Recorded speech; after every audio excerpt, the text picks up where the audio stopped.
بولیے، یاد رکھیں آیت نمبر 69 69 اور 68، یعنی 68 اور 69 دو آیت، سورہ النحل اور سورہ کا نمبر ہے 16۔ انہوں نے یہ آیت قرآن مجید کی دو آیتیں پڑھی اور دیکھا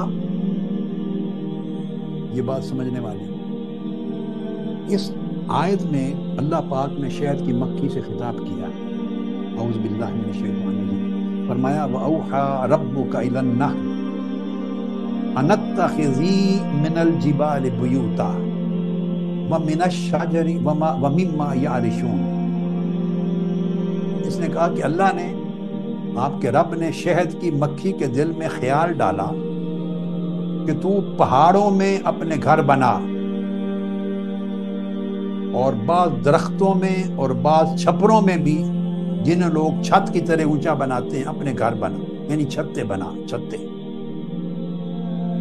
پھر اگلی آیت پڑھی ثم کلی من کل الثمرات فاسلکی سبل ربک ذللا، پھر تو ہر قسم کے پھلوں سے رس جا کر رس چوسا کر، پھر اپنے رب کے سجائے ہوئے راستوں پر جو ان پھلوں اور پھولوں تک جاتے ہیں تو ان سے جن سے تو نے رس چوسنا ہے تو وہاں جایا کر، اور دوسری مکھیوں کے لیے بھی لایا کر، آسانی فراہم کرتے ہوئے ان راستوں پر چلا کر۔ پھر آگے فرمایا یخرج من بطونها شراب مختلف الوانہ فیہ شفاء للناس، پھر ان کے شکموں سے ایک پینے کی چیز نکلتی ہے، وہ شہد ہے جب بن جاتا ہے، جس کے رنگ جداگانہ ہوتے ہیں، پر اس شہد میں لوگوں کے لیے شفا ہے، بے شک اس میں غور و فکر کرنے والوں کے لیے نشانی ہے۔ ان فی ذلک لآیۃ لقوم یتفکرون، پھر بات ختم کی ہے تفکر پر کہ یہ جو کچھ ہم نے بیان کیا اس کے اندر غور و فکر کرنے والوں کے لیے نشانی، اللہ کی نشانی ہے۔ اللہ کو نشانیوں سے پہچانو، اس میں بھی نشانی۔ اب ڈاکٹر جس کا ہم ذکر کر رہے ہیں گیری ملر، جس پر چونک اٹھا،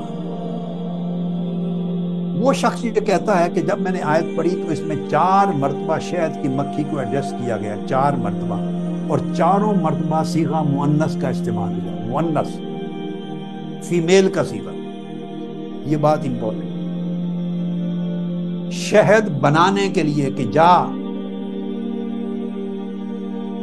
چھتا بنا، پھلوں کا رس چوس، پھولوں کا رس چوس، اس سے شہد بنا اور ان راستوں پر چل، یہ سارے آرڈرز کیے جا رہے ہیں شہد کی مکھی کو، اور قرآن مجید نے چاروں جگہ صیغہ مؤنث کا یوز کیا، فیمیل کا صیغہ۔ اب وہ صیغے دیکھ لیجئے، انتخذی یہ فیمیل کا صیغہ ہے، مذکر کا صیغہ نہیں، مرد کے لیے نہیں، فیمیل کے لیے، انتخذی مؤنث کا صیغہ۔ پھر فرمایا ثم کلی، مؤنث کا صیغہ، کلی دیکھیے، پھر مؤنث کھایا کر، پھر فرمایا اس کے بعد فسلکی، تیسرا لفظ فسلکی سبل ربک ذللا، تیسرا لفظ کہ پھر ان راستوں پر چل جو اللہ نے بنائے ہیں شہد بنانے کے لیے، پھلوں اور پھولوں تک جا، اور راستے ہیں کہ تم فلاں شہد پھولوں پر تک جا، فلاں پھولوں تک جا، فلاں فلاں پھل میں جا، فلاں درخت پہ جا، آنے جانے کے راستے ہیں۔ فرمایا فسلکی، یہ بھی فیمیل کے لیے، اور پھر من بطونہا، پھر ان شہد کی مکھیوں کے پیٹوں میں سے وہ رس نکلتا ہے جو شہد بنتا ہے، یہ بھی صیغہ مؤنث کا ہے۔ اب ڈاکٹر گیری ملر بیان کرتا ہے کہ میں مسلمان کیوں ہوا، اس نے چند چیزیں کی جن میں سے 1-2 کوٹ کر رہا ہوں۔ اس نے کہا کہ قرآن مجید نے فوکس کر کے ہر جگہ صرف فیمیل شہد کی مکھی کو ایڈریس کیا ہے، تو یعنی قرآن یہ بتا رہا ہے کہ شہد بنانے میں جانے والی مکھیاں فیمیل ہیں، کسی ایک جگہ بھی میل مکھی کو ایڈریس نہیں کیا۔ جو پھلوں سے رس چوس کے لاتی وہ فیمیل ہے، جو پھلوں پھولوں تک جاتی ہے وہ فیمیل ہے، جس کے پیٹ سے رس نکلتا ہے وہ فیمیل ہے۔ قرآن مجید نے چاروں جگہ فیمیل مکھی کو ایڈریس کیا ہے، چاروں جگہ صیغے مؤنث کے ہیں. کیوں؟ پھر تحقیق کی، اور یہ اب جا کے ریسرچ ہوئی ہے. اب اگلا حصہ میں بتا رہا ہوں آپ کو اپنی طرف سے ایڈ کر کے بات سمجھانے کے لیے، کہ شہد کی مکھیاں جس زمانے میں قرآن نازل ہوا اور آقا علیہ السلام یہ سورہ النحل بیان فرما رہے تھے، اور ان آیتوں کے ذریعے شہد کی مکھیوں کا قصہ اور ان کے جا کے رسوں کو چوسنا اور شہد بنانا، یہ قصہ جب بیان ہو رہا تھا قرآن مجید میں، کسی کو معلوم نہیں تھا کہ مکھیاں دو قسموں کی ہوتی ہیں، نر اور مادہ. یہ بات امپورٹنٹ. آج سے 1400 برس پہلے کسی کو معلوم نہیں تھا کہ شہد کی مکھیاں اس کی دو جنسیں ہوتی ہیں، میل اور فیمیل، جیسے ہمارے مرد اور عورت ہوتے ہیں، کہ مکھیوں میں بھی میل اور فیمیل ہوتے ہیں. بھائی آج اگر آپ کو نالج پہنچا ہے تو سائنس نے پہنچایا ہے.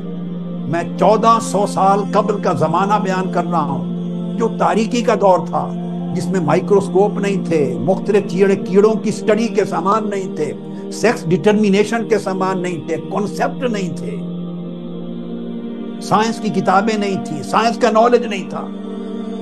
اور میں بتاؤں کہ انسانیت کو کب پتا چلا کہ مکھیوں میں بھی میل اور فیمیل ہوتے ہیں، وہ بھی سن لیں. 1637 میں پتا چلا.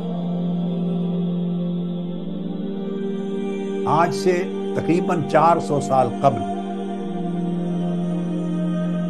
آج سے 400 سال قبل 1637 فیمیل شہد کی مکھیوں کی سیکس ڈٹرمینیشن ہوئی کہ ان میں میل بھی ہیں اور فیمیل بھی ہیں.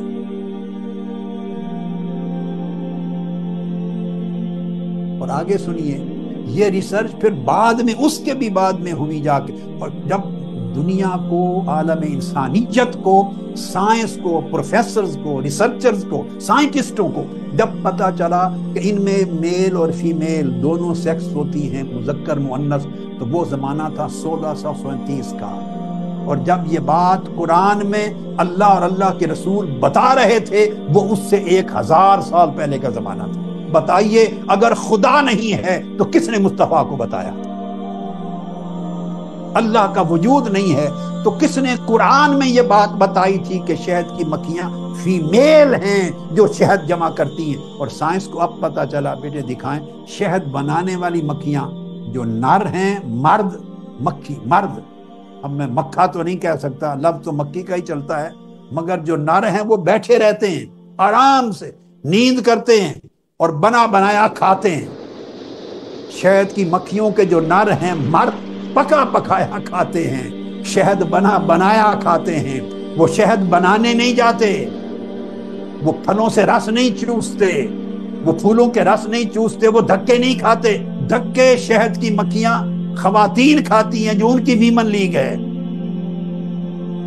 جو شہد کی مکھیوں میں جو ویمن لیگ ہیں، محنتیں وہ کرتی ہیں، اور جتنی محنتیں میری بہنیں بیٹیاں کرتی ہیں اتنے مرد نہیں کر سکتے. ان کے اندر ایک جذبہ ہے، ایک مشن کی کمٹمنٹ ہے، ایک ولولہ ہے، ایک ایمانی قوت و طاقت.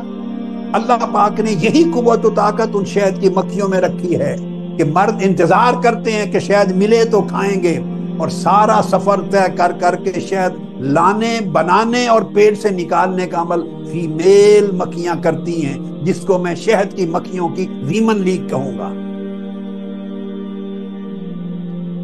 یہ تحقیق آج سامنے آئی. ریچرڈ ریمننٹ اس کا نام ہے، سائنٹسٹ، میں یہاں تک بتا دوں، پورا پتہ بتا دوں. ریچرڈ ریمننٹ، جس نے 1637 میں پہلی بار تحقیق کر کے بتایا، تحقیق کر کے پہلی بار بتایا کہ شہد کولیکٹ کرنے والی مکھیاں فیمیل ہوتی ہیں، میل نہیں ہوتی. اور قرآن مجید میں اللہ رب العزت نے کیا فرمایا تھا؟ وَأَوْحَى رَبُّكَ إِلَى النَّحْلِ أَنِ اتَّخِذِي مِنَ الْجِبَالِ بُيُوتًا، اور پھر فرمایا تھا ثُمَّ كُلِي مِن كُلِّ الثَّمَرَاتِ فَاسْلُكِي سُبُلَ رَبِّكَ ذُلُلًا، فَاسْلُكِي سُبُلَ رَبِّكِ ذُلُلًا.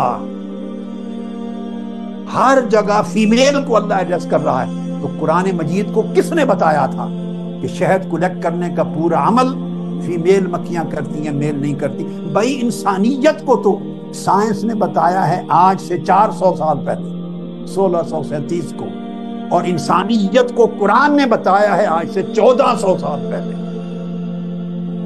تو خدا نہیں ہے تو کون بتا رہا ہے مصطفیٰ؟ خدا کا وجود نہیں ہے اور وہ وہی نہیں بھیجتا اپنے پیغمبر کو، تو قرآن میں یہ حقیقت کون ڈکلیئر کر رہا ہے؟